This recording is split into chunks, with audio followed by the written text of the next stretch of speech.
Hey there, y'all, and welcome to the kitchen. This is episode 2 of Entertaining Made Easy. We are doing a one-dish pasta bake that is going to be a crowd pleaser in your house. Now, not only is this a great way to entertain because it saves up on dishes, it's super easy to put it in the oven and forget it. You're not going to have to cook this pasta beforehand. It's going to cook right in the dish. So let me show you the method.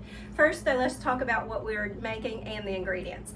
First thing that we're making is an oven-baked pasta. I'm using shells today, and because of the magic of television, I have another version I wanted to show you in the oven going already.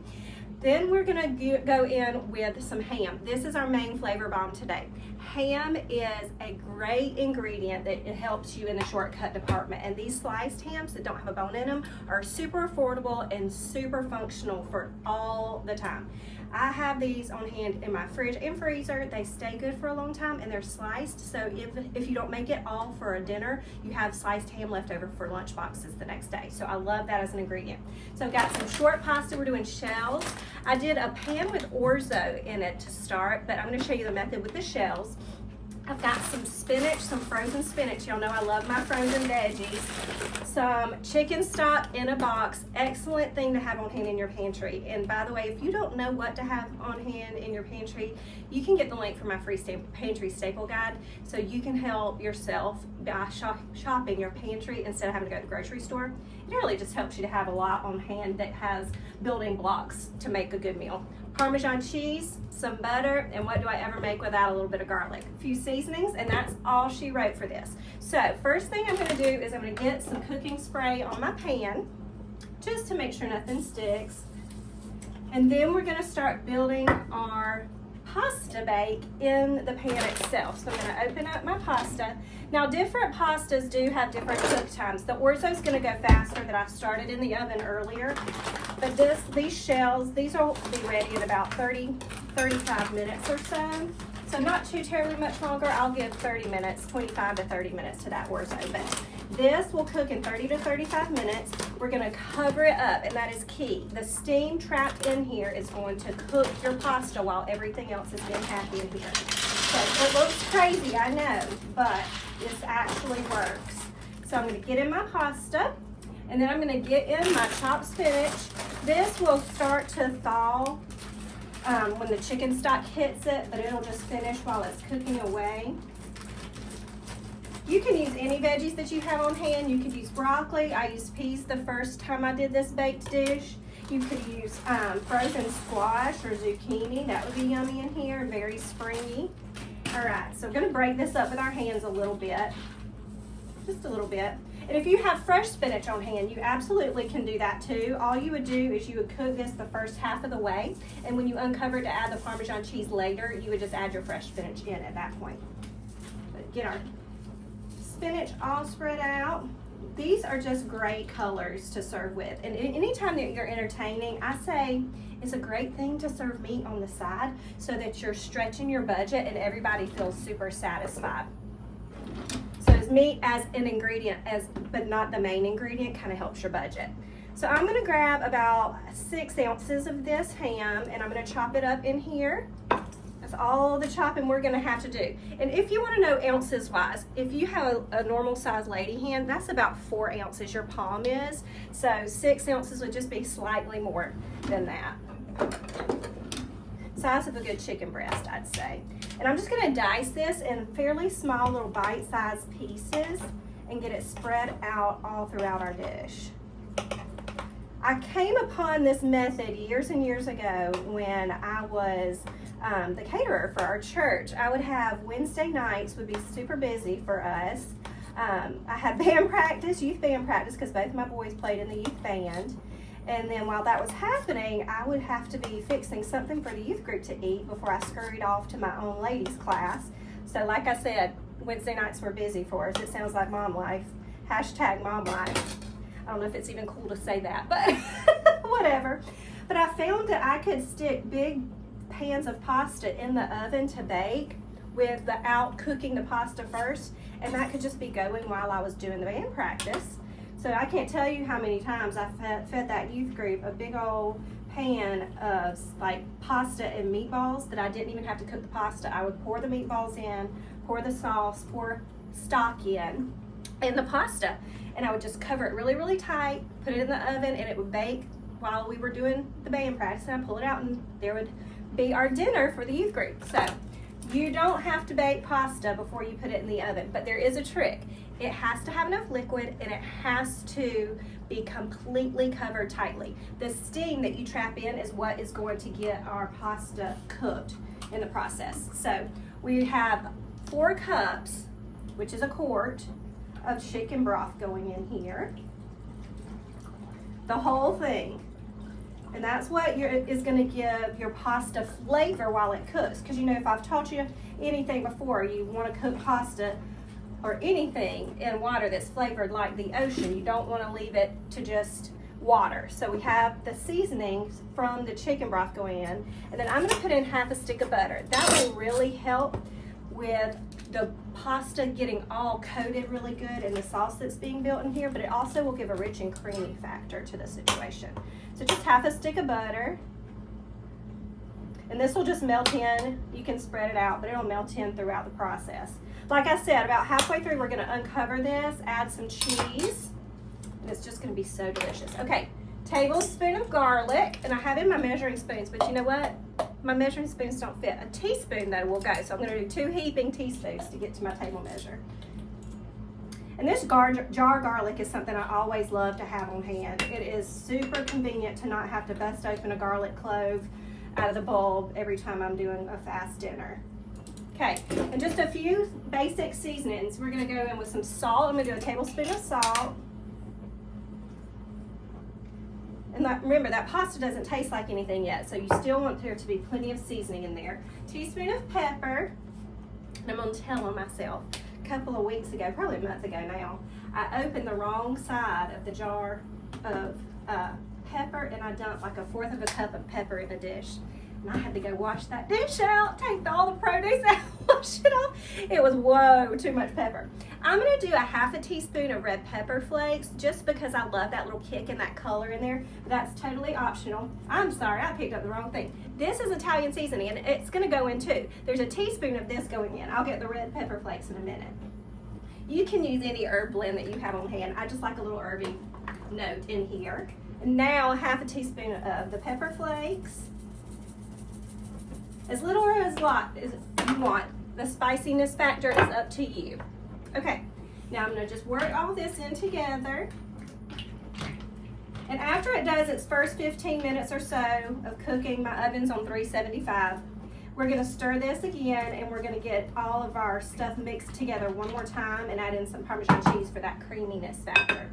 So let me get out my big old industrial size aluminum foil. You know you're a caterer when the foil weighs as much as your 4-year-old. And this has to be really tight. This method absolutely works for any kind of pasta dish where you would want to do short pasta like this. It even works for a long pasta. You just have to be a little more intentional about stirring it very well halfway through. Just like that. And dinner will do all of the work in the oven, one pan, but we got a side dish that we're gonna do, so kind of still got something to do while it's in there. Okay, I'm gonna put you in the oven. My other one will be ready to stir in just a minute. Our side dish today is broccoli and cheese, like you remember from your childhood, but not with that big Velveeta block. We'll be right back and I'll show you how to do that. Okay, we are ready to work on our cheesy broccoli side dish. I have some pre-chopped broccoli here. This is a convenience thing I love to have, but you would probably do the equivalent of 2 heads of broccoli for what I'm doing today. These are a little big, so I'm just gonna chop them down just a little bit. I just want to make sure my broccoli is in similar shapes and sizes. Like this one's pretty small, so that's good. So I'm going to cut the bigger ones in half to have more of a even bite-sized piece of broccoli. All of them don't need to be chopped. Some of them might need to be chopped twice. We'll get them all about the same. Broccoli is one of those things that you can buy shortcut into florets for you, or you can do in the freezer section. It's a good buy either way to have the pre-chopped broccoli on hand. All right, I think everybody's similar shapes and sizes. If you've got any big woody long stems, just take those off. We don't want a ton of stem. That looks really good. All right, we're ready. We're gonna steam our broccoli in the same pan that we're gonna build our cheese sauce. Again, saving dishes. So I'm gonna start my pan over about medium-high heat and get that ready. And my lid is gonna help me steam my broccoli. So all I really need is some water, and I'm gonna get some seasoning on my broccoli, remove it, and then build the sauce in the same pan. So I'm gonna get a little bit of water and get my measuring cup. You don't need a ton. You just need enough for the broccoli to steam for about 2 to 3 minutes. It'll finish cooking in its cheese sauce a little bit more. So a little bit goes a long way. So just a little bit of water. That was 1/4 cup of water. I'm gonna get my broccoli in on top of this. We're gonna season our broccoli and then cover it. That's another reason that you want it to be similar shapes and sizes, because you want each piece of broccoli to cook fairly evenly. So I'm going to put some seasoning salt on this. Good 2 teaspoons of seasoning salt and some black pepper.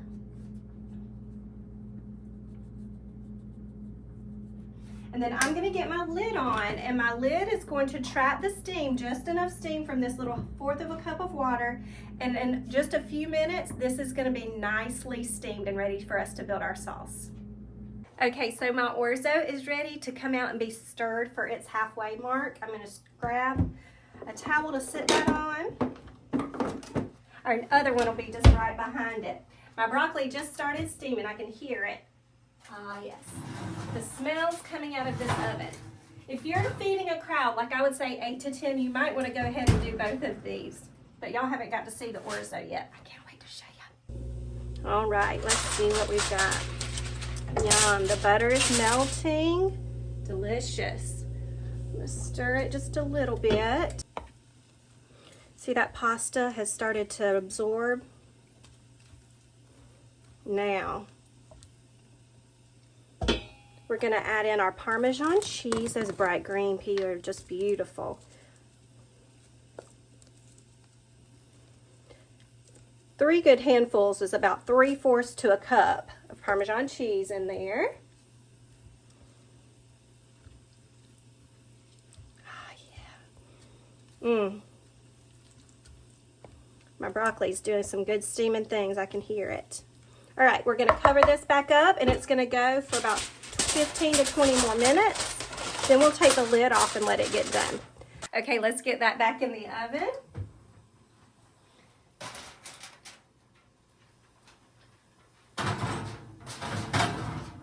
And now my broccoli is completely steamed, so I'll grab a plate for it. See that lid trapped in a lot of that steam? Turn my heat off. Perfectly cooked. Smells amazing. You'll see it's perfectly green. That's the color that you want. That seasoning salt is my favorite seasoning to have on hand. That's another pantry thing. I always teach my students, having your stocked pantry is the very first step to being confident in the kitchen, to having dinner on the table without having to worry about, do I have what I need? So seasoning salt always in the pantry. I teach live classes every week, and that has become something of a lot of a homeschool curriculum. So if you have a child that's in middle school or high school and you would like for them to take my cooking classes as an elective, I teach live every Friday at 1. You can click the link for Mama Whitten's Kitchen down below in the description too. And I'd love to see their smiling faces in my cooking class and give them some elective credit for knowing how to cook. Let's build a cheese sauce. Half a stick of butter, y'all. We're gonna melt that in here.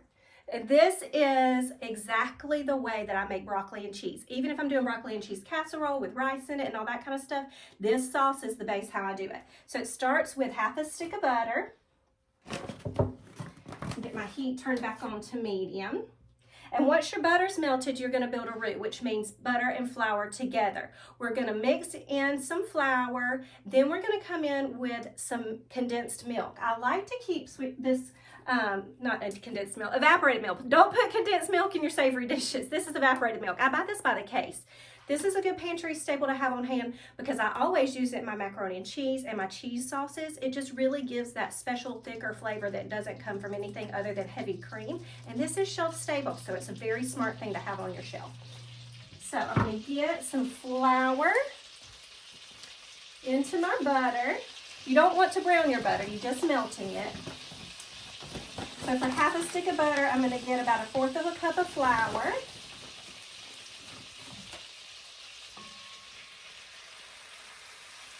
And that butter and the flour together are going to turn like a blonde color. You don't want your flour to be white. You want it to kind of turn golden.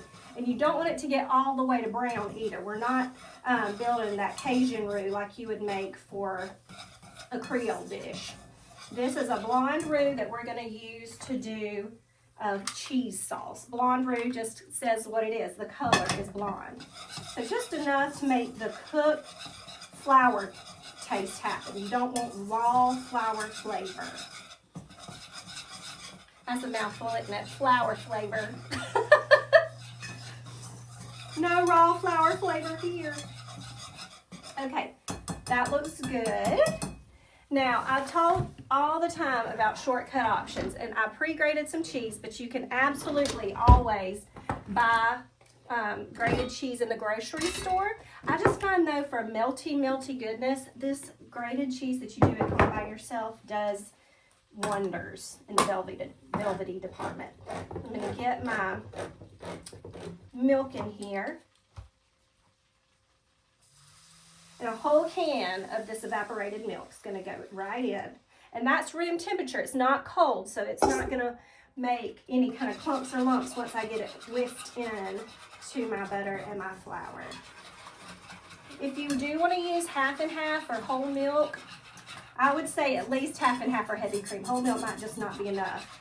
Always pull it out of the fridge and have it on your counter at least 30 minutes to an hour before you use it in your cheese sauces so it can come up to room temp and not shock your butter and flour mixture. So that's all mixed in, no lumps at all.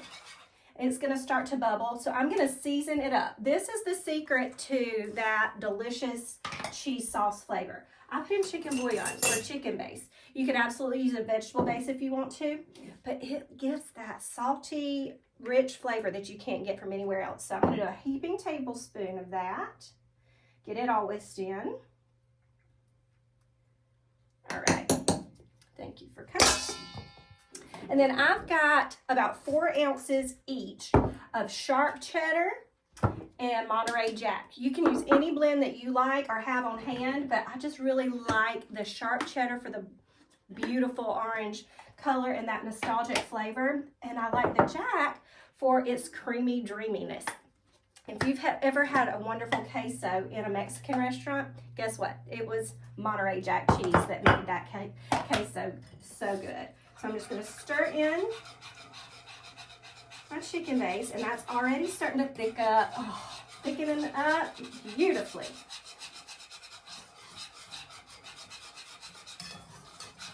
Now you can put all of your broccoli back in your sauce if you want to, or you can drizzle if you want to, but I just love to smother it in there. But if you are wanting to serve some of this later, it may be a good idea to pour it on what you're eating right now and saving the rest. Okay, so in with both of my cheeses. Now that bouillon had some saltiness in it, so we're going to taste it here. We're going to add a little bit of black pepper for sure, but we're going to do a taste test and make sure it doesn't need any more salt.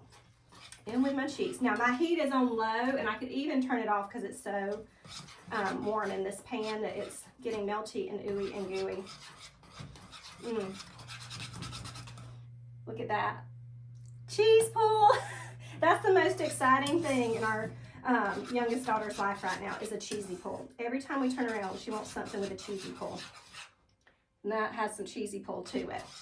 All right, in with my broccoli I go.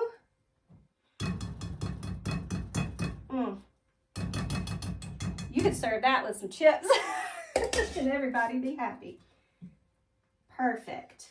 All right, stir that all together. This looks amazing. Nobody is going to complain about their broccoli tonight. Get that all worked in there. I mean, they're complaining about broccoli when it's got this cheese sauce on it, then we probably need to move on to another vegetable. Okay, there we go. Delicious. Now, I think we're ready to check our other pasta bake. We're going to get that out, stir that up, and we're going to keep rocking and rolling on this Entertaining Made Easy menu. Let's take a quick look at our second pasta. All right, let's look at our shells. Let's stir this up. See how our shells have just soaked up a lot of that stock? Yum. Stir everybody all together. I love the colors. They're so springy. All right. In we go with a cup of Parmesan cheese. You can eyeball it. There we go. Stirring it all in. We're going to cover it back up, and it's going to go for another 15 to 20 minutes. Woo. And that Parmesan cheese is just going to create this really creamy, saucy goodness. It smells heavenly in here, y'all. Okay, let's get it all covered.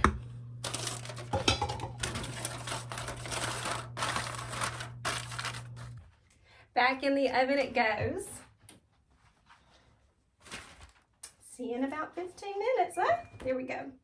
About took the towel with me. See you shortly.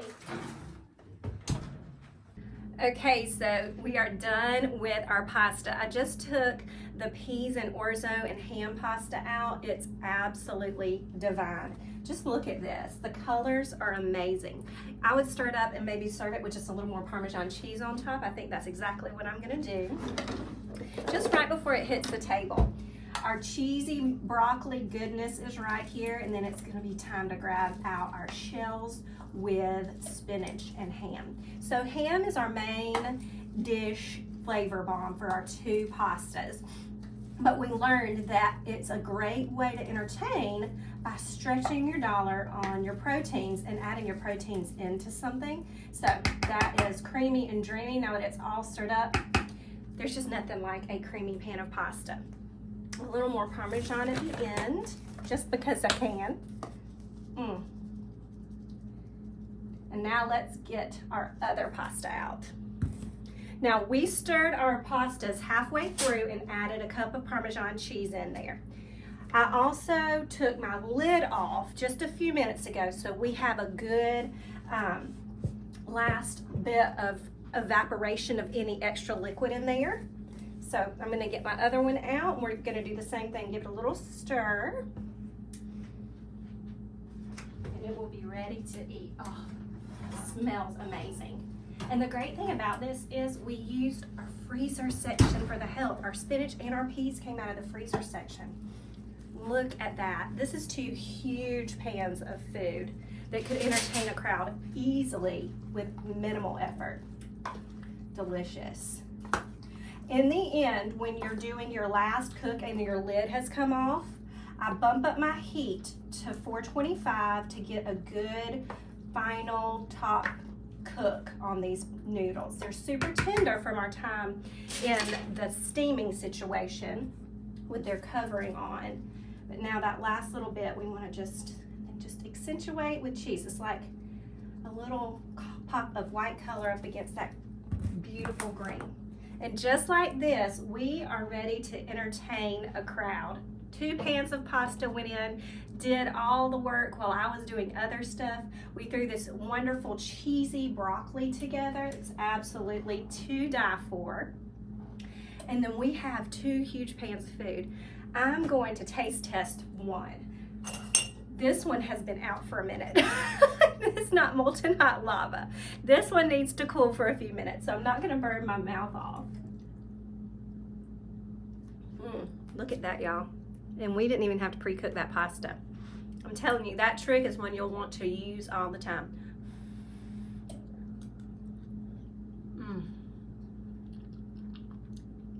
So creamy, so savory, so few ingredients. one pan. Crowd pleasers for sure. Y'all go down in the description, grab the links. I've got my pans linked down there. My knife is always linked down there. You can find the link to Mama Whitten's kitchen, my Shortcut Suppers digital cookbook, as well as that free Pantry Staple guide. So you know how to shop and stock your pantry so you don't have to run to the grocery store every time you need to get dinner on the table. I'll see y'all in the kitchen. Happy cooking, y'all. I gotta have one more bite.